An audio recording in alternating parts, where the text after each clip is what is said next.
Welcome to the webinar. My name is John Mayfield, the Real Estate Tech Guy, and I'm going to do a kind of a crash prep course for those of you who might be getting ready to take their real estate exam. So what we're going to do on this live YouTube streaming is I'm going to go through all of the chapters in the book that I've written for Global Real Estate School, and at the end of each chapter I have what are called some digital flashcards.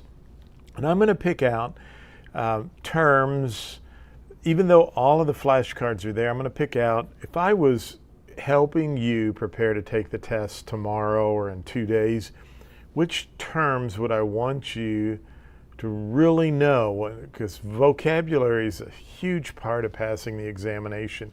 And so I'm just going to go through the book. We're going to just have fun for the next 30 or 40 minutes and pick out some of the definitions and reiterate to you what the definition is, how you can remember it so that you can pass the real estate exam, okay?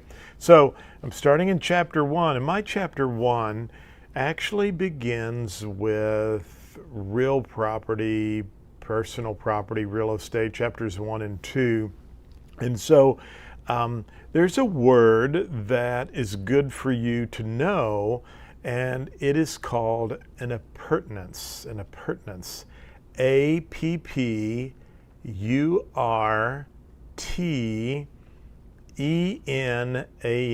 An appurtenance. And you know, what is an appurtenance? And I've got my information here below, and I'm just going to try to put this to you in layman's terms so you can understand this. But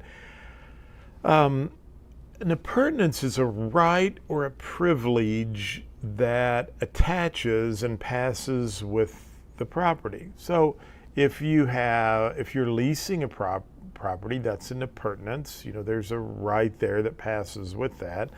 As we talk about in chapter 16, the sale of a property normally in most cases does not terminate a lease. So, but an easement would be an appurtenance. Mineral rights. So you need to remember that anytime you see the word appurtenance, it is a privilege or a right. It could even be an improvement to the real estate that passes along as actual property, as actually part of the property when something is sold. So normally a deed is going to have some verbiage that could say together with all appurtenances. So in other words, it's specifying or stating that if there are any appurtenances, improvements that are on the real estate, or rights or privileges that have been made, those would go along with the property. So an appurtenance, just remember, it's a right, privilege, an improvement that passes with the real estate when it's sold, okay? Now we have the definition of land, And, you know, in normal conversation, we typically think of the words land, real estate, and real property synonymously. In other words, you know, I'm going to sell you my real estate, or I have 10 acres of land for sale. We kind of wonder or think that all of those definitions mean the same. And although they do mean the same thing, as we discuss real estate or land in a normal day-to-day conversation, for the real estate exam, land, real estate, and real property all mean something different, okay? So on the real estate exam, if you were to see the word land means, here's what you need to know for the exam, it means natural items attached to the property. The land is the natural items, rocks, trees, bushes. Think natural, and it goes to the center of the earth to infinity, okay? To the heavens. I had someone one time was upset because I used the word heavens, but Many textbooks use that. What we're really meaning is it goes out into infinity. So if you own a 100 by 150 lot, you actually own that 100 by 150 lot to the center of the earth and outward to infinity. That's why when airports expand, a lot of times they have to buy the air rights. Why? Close to the properties that are close to the airport, because you own that land, and if they're flying planes over your land within a certain distance of the airport, then they have to purchase those air rights or purchase your property so that they now own the air rights, and they also could own the mineral rights and the earth below that parcel to the center of the earth. So just think land equals natural. The term real estate equals natural plus man-made improvements. So we're thinking in terms of your house or garage or barn or a fence, man-made improvements. Not only includes the natural items like the trees and rocks and soil, but any man-made items. And then real property takes both of those definitions, and it also incorporates what we call your bundle of legal rights. The right to take a loan out, the right to give your property away, the right to sell your property, the right to lease your property. Those are all called your bundle of legal rights, okay? So very easy for the exam. Don't make this too complicated. Land, natural. Real estate, natural, man-made. Real property, natural, man-made, and your bundle of legal rights, okay? Now, you know, as I've just kind of alluded to, that when you buy a parcel of property, you buy it to the center of the earth to infinity, or out to the heavens, or upward in the sky. You can sell your rights, so your rights, think about this, your rights, and I'm doing because the earth is round, your 100 by 150 lot goes to the center of the earth right here, and then out to infinity. Now, you can actually sell your rights horizontally. So in other words, if you want to sell your mineral rights, or if you want to sell the rights below the surface, you can do that. You can sell the rights above the surface. That's why a parcel of property next to the ocean can be so expensive, because they can put a condominium complex there and they can sell off blocks of air as air rights. Because when you buy that parcel of property on the ocean, you buy to the center of the earth to infinity. And you can also sell the rights horizontally. In my area right here, there's a lot of mining. They used to do a lot of mining here.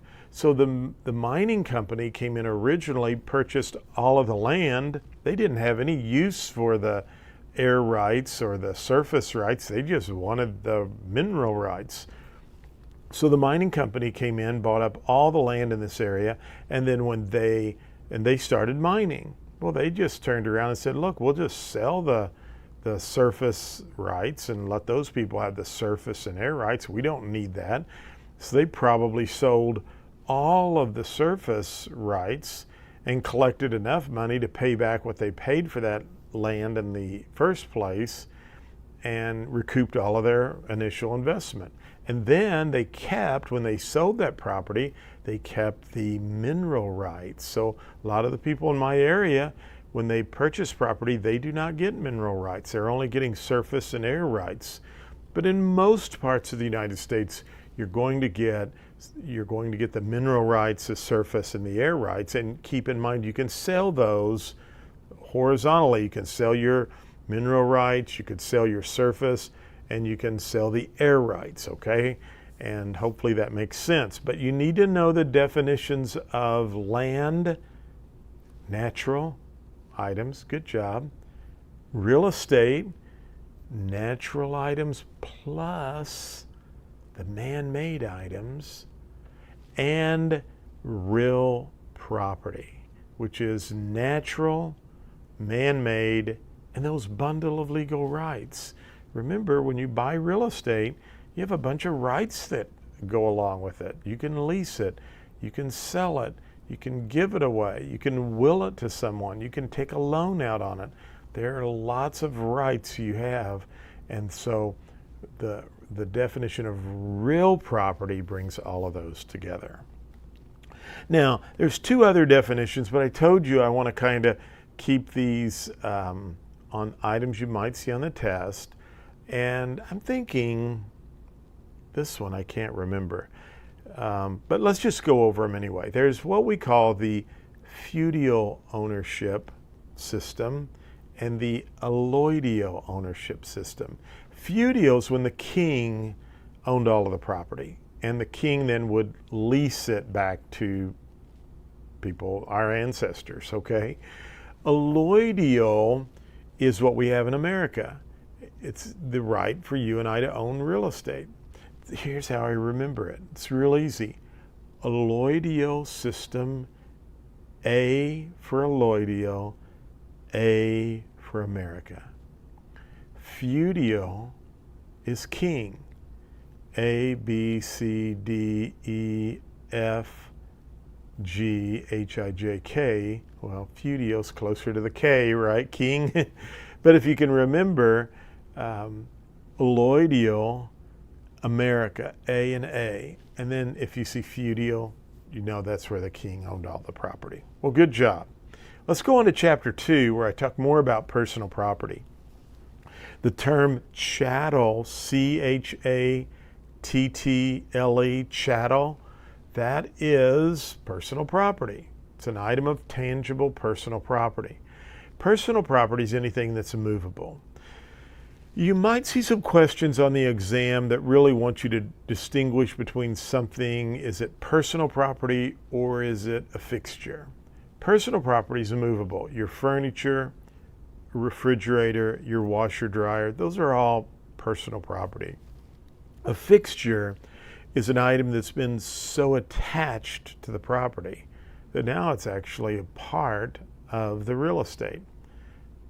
Curtain rods.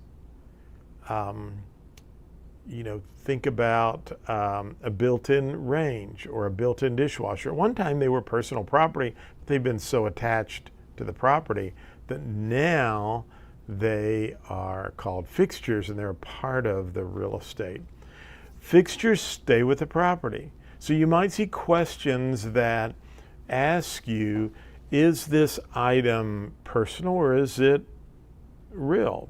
Is it personal property or is it a fixture? Pardon me. A fixture has been so attached to the property that it's now a part of the real estate. So you really have to look into the questions. Don't try to draw too much in to what they're asking you. Just answer it. And if you say, hey, that's been attached with screws or bolts or nuts or something like that, then it's a fixture and it stays with the property. There's a test as to determine whether or not an item is a fixture or not, and we use the acronym. Remember an acronym? We talked about that the other day on my live streaming when I was out by the koi pond. And my daughter said, hey, Dad, don't do that out by the pond. People are trying to study and that's too distracting. And I apologize. I thought it might be fun to be out by the koi pond, but I talked at the koi pond. I want to stay focused on the material.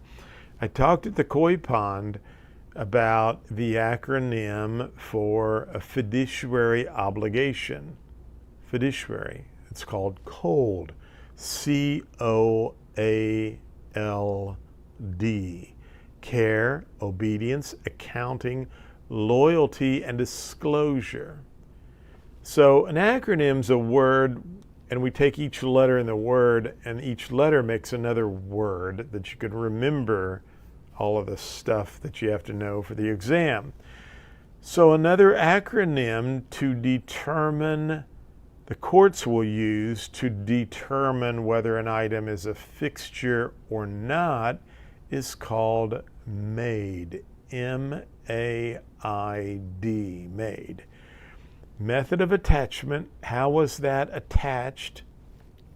The adaptation of the article In other words, a big water fountain, the adaptation, it's a big water fountain out in the middle of a circle driveway, looks like it should be there. And even though it's movable and there's nothing holding it down, because of the way it adapts to the property, it would have to almost really be considered, or the courts would look at it to consider that a part of personal property.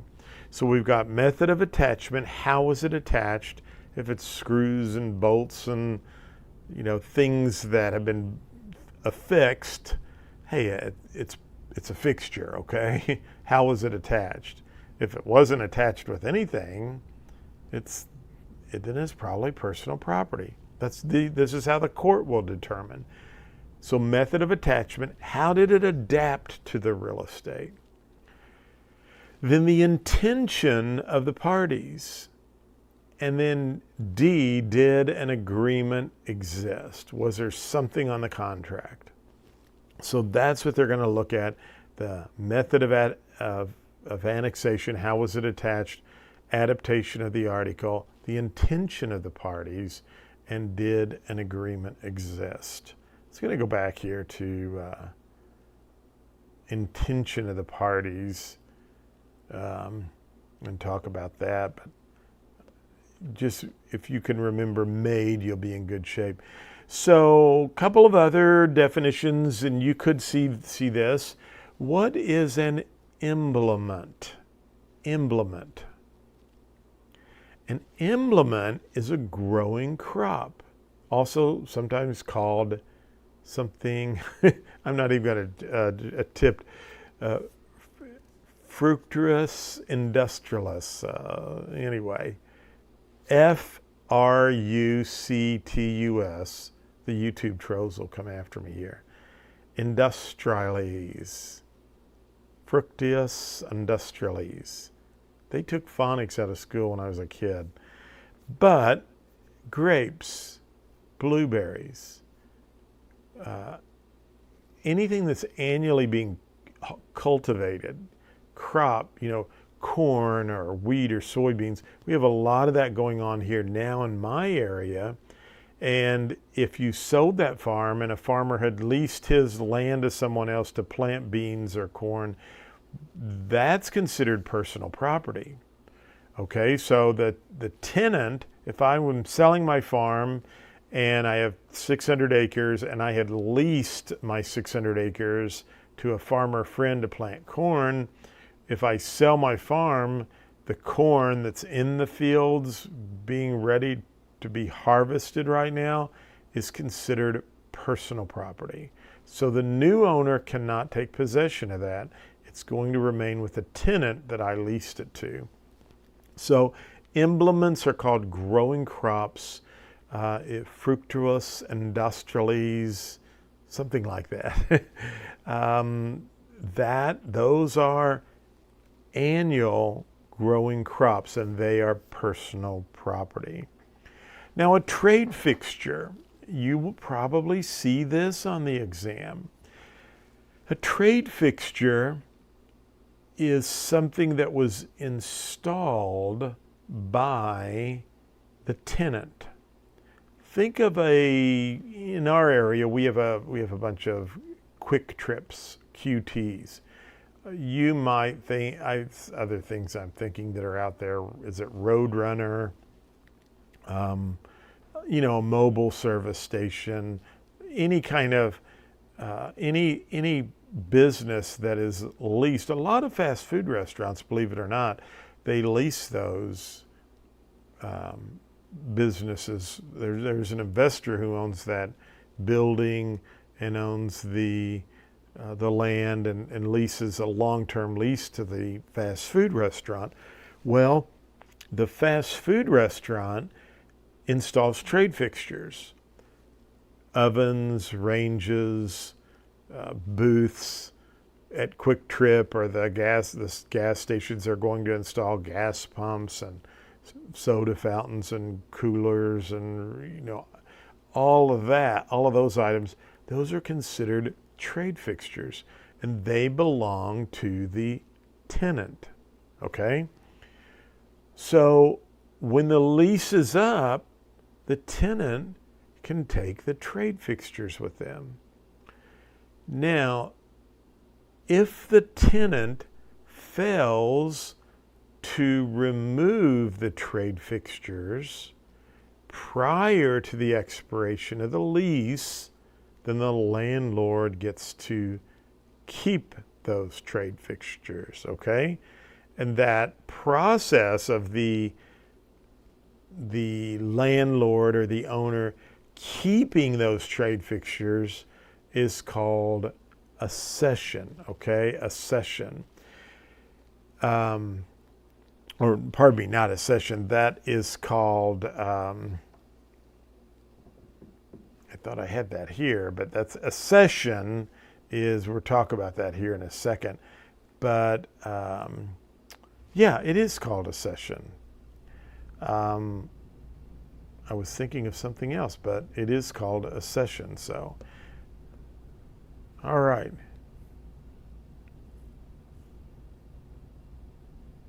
So a cession is the acquisition of title, such as a tenant failing to remove their properties before the expiration of the lease, okay? So again, here's what you need to know for the exam. You see a question, and they're trying to get you to apply this question to the material.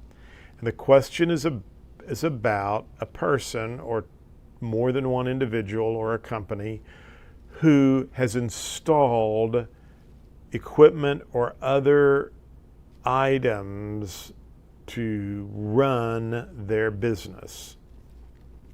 Can the tenant, the person leasing it, remove those trade fixtures from the property? And the answer is yes, provided that they move those when? Before the expiration of the lease, okay? If they do not remove the trade fixtures prior to the expiration of the lease, who gets to keep those trade fixtures? Good job. The owner or the landlord, and that process of acquiring those is what we call a cession, through a cession. So that gets you through chapters 1 and 2 for some definitions. Let's do one more chapter. That'll take us up to close to 30 minutes, and I think that would be good for us to do. They're calling for some severe thunderstorms in my area, and so if for some reason the power goes out, you'll know what happened, but let's do one more. Pardon me while I take a drink of water. So in chapter 3, my chapter 3 at globalrealestateschool.com, I created my own textbook, and I tried to strip or pull as much of the stuff out of there as I could, just to give you the basic information you need to know, but still give you enough to help you understand and learn the material and be able to apply it to questions. My book, chapter 3, is called Estates and Land. And we talk about in estates and land the different types of estate when you buy real estate. So when you normally buy a parcel of property, and let's just say it's a pure, clean, normal purchase of a parcel of real estate, you acquire what is called fee simple, F-E-E, fee simple title. That is the best type of title you can get, okay? It's the best type of estate that one can possess when you possess real estate.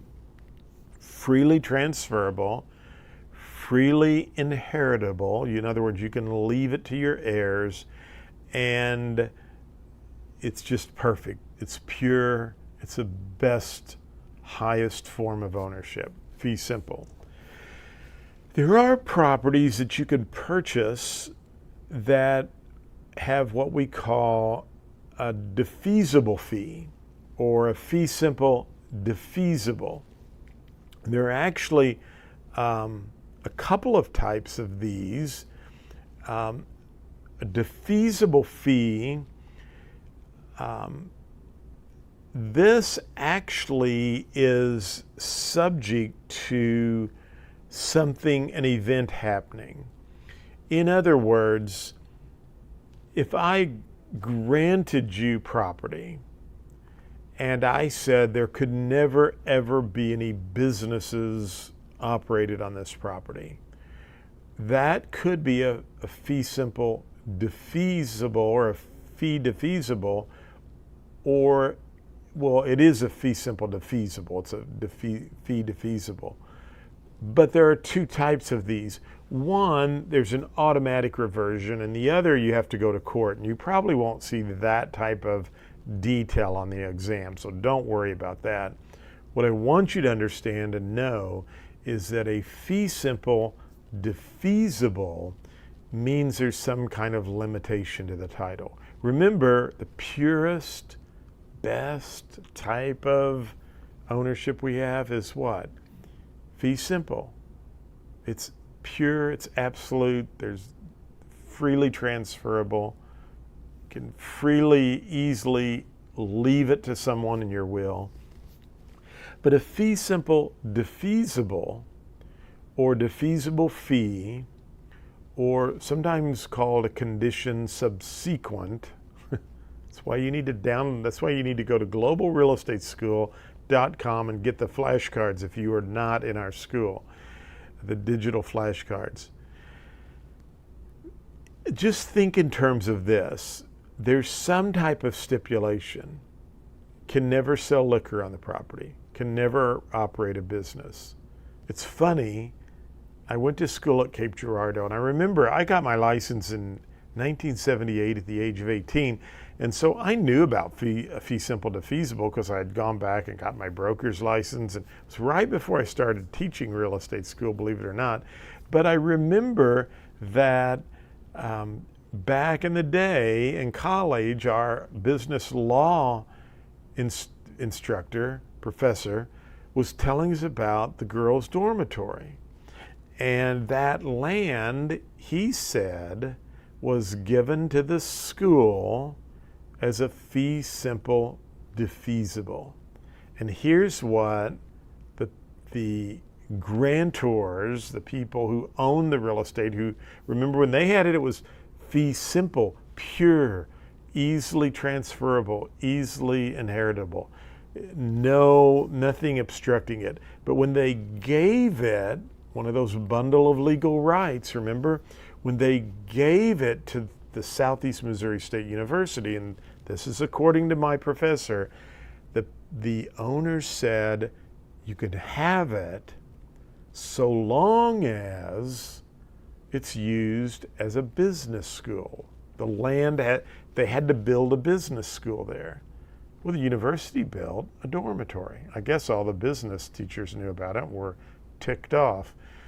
But that's an example of a fee simple defeasible. There's a condition. There's something that you can or cannot do, okay? And so fee simple defeasible. There's some kind of a stipulation or restriction there. And there's two of those. One's automatic reversion, one you have to go to court. They're not going to ask you that on the test, so don't worry about that. Just understand, fee simple, absolute, best type of ownership you can have. Fee simple defeasible or condition subsequent, there's a hiccup. There's a catch. You got to use it for a certain, I like the word defeasible, defeated. In other words, that fee simple's been defeated. It's not pure anymore because there's some type of catch. So they defeated the pure feasible estate because it has a catch to it, okay? Now, we're going to talk about life estates, but I'm going to do that on the next broadcast because I really need to be drawing on my board to do that. So we are right at 29, almost 30 minutes right into the program for our crash course. I'm going to be doing these every day throughout this month.